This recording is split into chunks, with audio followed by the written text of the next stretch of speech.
قل هذه سبيلي أدعو إلى الله على بصيرة أنا ومن اتبعني وسبحان الله وما أنا من المشركين. السلام عليكم ورحمة الله وبركاته. الحمد لله والصلاة والسلام على رسول الله وعلى آله وصحبه أجمعين.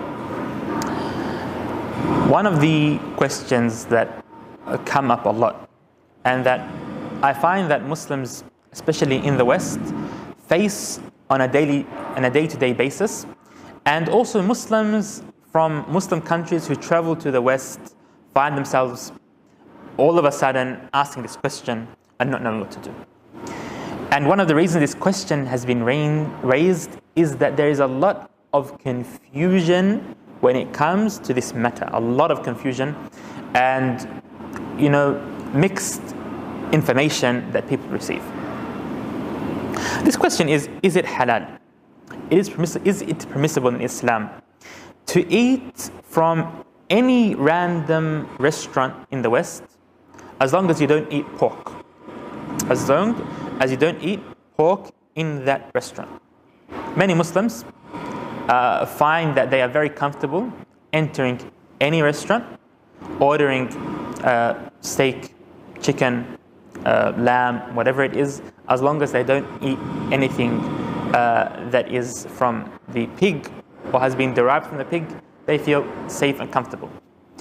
And the reason a lot of Muslims feel comfortable with this is that they believe that all of these countries, whether it's Australia or America or Canada or even countries in Europe, are considered countries of the people of the book. And we know that in Islam, in Surah Al-Ma'idah, Allah subhanahu wa ta'ala says, وَطَعَامُ الَّذِينَ أُوتُوا الْكِتَابَ حِلٌّ لَكُمْ. The food of the people of the book. Okay? This ayah means that what is slaughtered by the people of the book is halal for you. But if we dig deep down into our tradition and we look into what our scholars have said, we find that this general answer is very problematic, and that most people who go by this don't exactly understand the definition of the people of the book, nor do they understand the conditions of slaughtering an animal in Islam.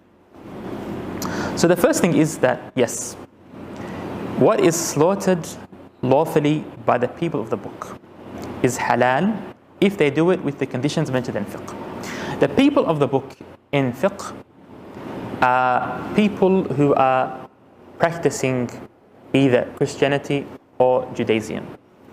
And the opinions in fiqh vary, but one of the opinions that I'd like to mention, just to show that this matter is not as simple as people imagine, is that the opinion of Imam Shafi'i, and one of the opinions in the Hanbali school of thought, is that the parents of the person slaughtering the animal both need to be also from the same religion, need to be Christian.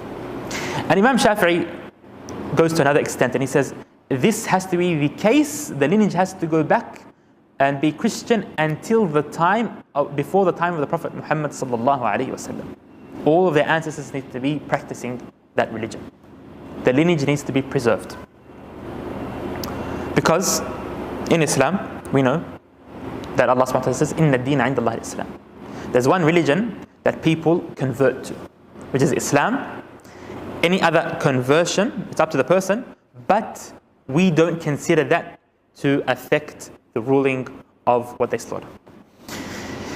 So that's the first matter. The second thing is that these people need to be practicing their religion. So if someone says that they are Christian, or it's a Christian country, but they don't believe in a God, or they doubt the existence of a creator, and they, find that religion is more of a cultural thing for them, then no, they're not the people of the book, and it's not permissible to eat from them. And the third thing that I want to mention here is that most of the people working in the abattoirs in any country in the world are not from the people of the land. Most of the people working in abattoirs are people who are migrants to the country and just beginning their career. And the person slaughtering an animal, even if it's a Christian country, although Australia is not considered a majority, Christian country, most people in this country are from all different faiths. If it was a 90% Christian country or 80% Christian country, you find that the people slaughtering the animals in the abattoir most likely would not be Christian.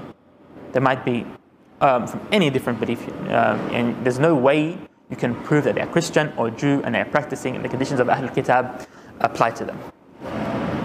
So because of these reasons, it's very problematic to do what is mentioned in the question in any restaurant in any country if you are not 100% sure. And the second side to the question, the answer, is that there are conditions in slaughtering the animal mentioned in fiqh. And these conditions are agreed upon between all the 4 schools of thought, all the 4 madhabs.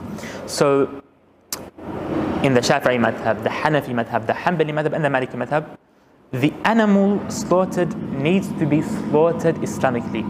The blood in the body needs to gush out. Animals can't be stunned in a way that makes them die.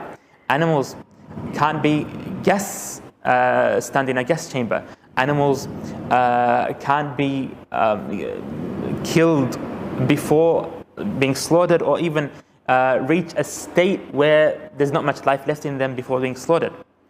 All of these conditions also apply to the food of the people of the book, and that's why it's important that we eat what is halal.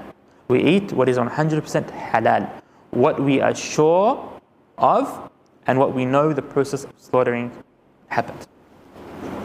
And eating halal should be a priority, and making sure what you eat is 100% halal should be a priority for any Muslim in the world.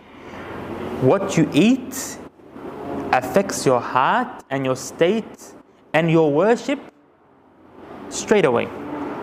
And to the extent the Prophet ﷺ said that it might be a case that someone is very humble, down to the earth, making dua in a state where the dua should be answered, and just because what they eat and what they wear is haram, Allah subhanahu wa ta'ala will not answer the dua. It affects your ibadah, your relationship with Allah subhanahu wa ta'ala, and it will affect your offsprings. It will affect your children. If you raise them in halal, you will see the blessings in them, inshaAllah ta'ala. Wallahu ta'ala a'lam wa sallallahu wa sallam ala Sayyidina Muhammad wa ala alihi wa sahbihi ajma'in.